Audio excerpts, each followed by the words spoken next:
العلم نور العلم نور العلم نور.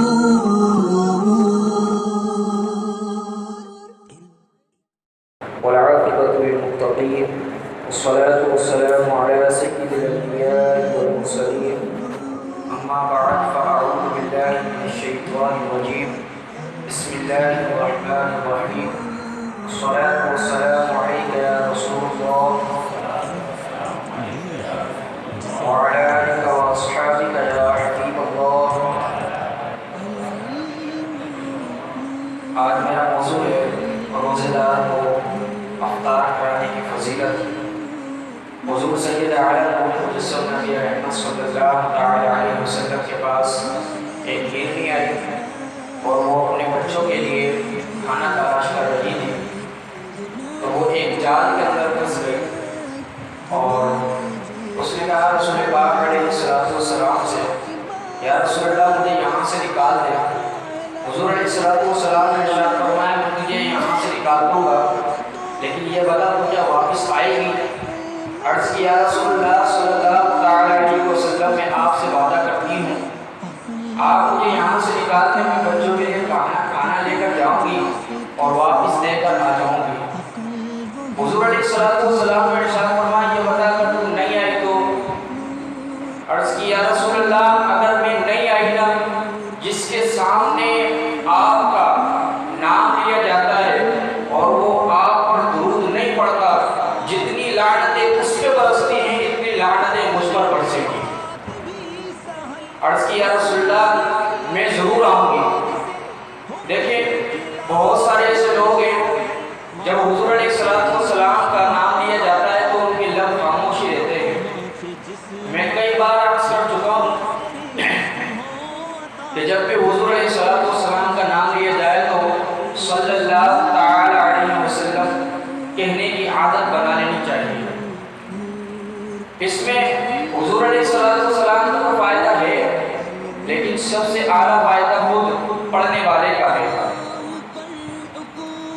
تو میرے ساتھ مل کر ایک بار حضور علیہ السلام کی بارگاہ میں درود و سلام کا نذرانہ پیش کریں. الصلاۃ والسلام علیک یا رسول اللہ وعلی آلک واصحابک یا حبیب اللہ.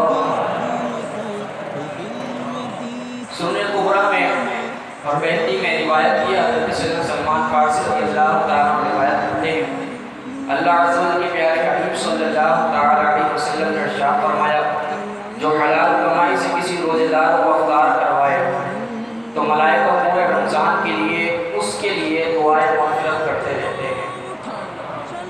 ایک دن کی بات نہیں کی حضور علیہ السلام نے پورے رمضان میں ملائکہ اس کے لیے دعائیں مغفرت کرتے رہتے ہیں.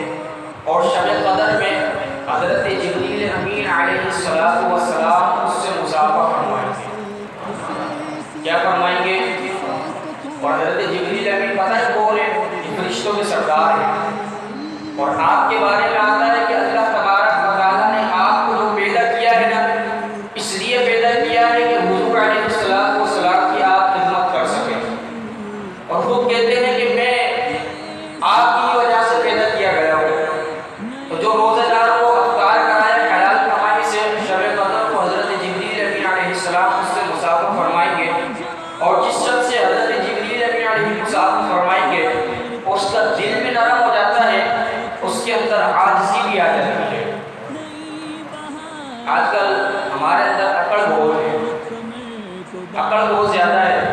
فرمایا ایک شخص نے عرض کی یا رسول اللہ صلی اللہ تعالی علیہ وسلم اگر کسی کے پاس اتنا نہ ہو تو یعنی اتنا مال نہ ہو وہ روزہ افطار نہ کرا سکے.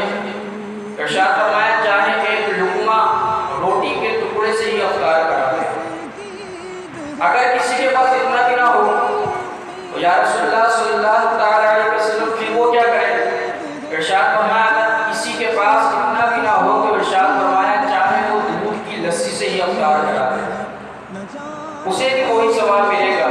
پھر ایک شخص نے عرض کیا یا رسول اللہ اس کے پاس اتنا بھی نہ ہو تو آپ علیہ السلام نے ارشاد فرمایا پانی کی ایک گھونٹ سے وہ افطار کرا دے اللہ تبارک و تعالیٰ اسے بھی یہی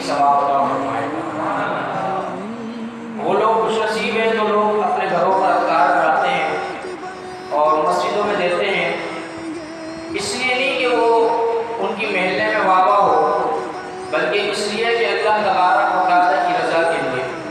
ورنہ دیکھا گیا ہے کہ معاشرے کے اندر بہت سارے ایسے لوگ ہیں جو افطار کراتے ہیں، ان میں کچھ ریاکاری آ جاتی ہے اور وہ بڑے بڑے دسترخوان لگاتے ہیں، اور جب وہ ایک روزہ بلوا دیتے ہیں تو وہ پھر کہتے پھرتے ہیں کہ ہم نے یہاں فلاں روزہ بلوایا تھا، فلاں بندوں کو بلوایا تھا۔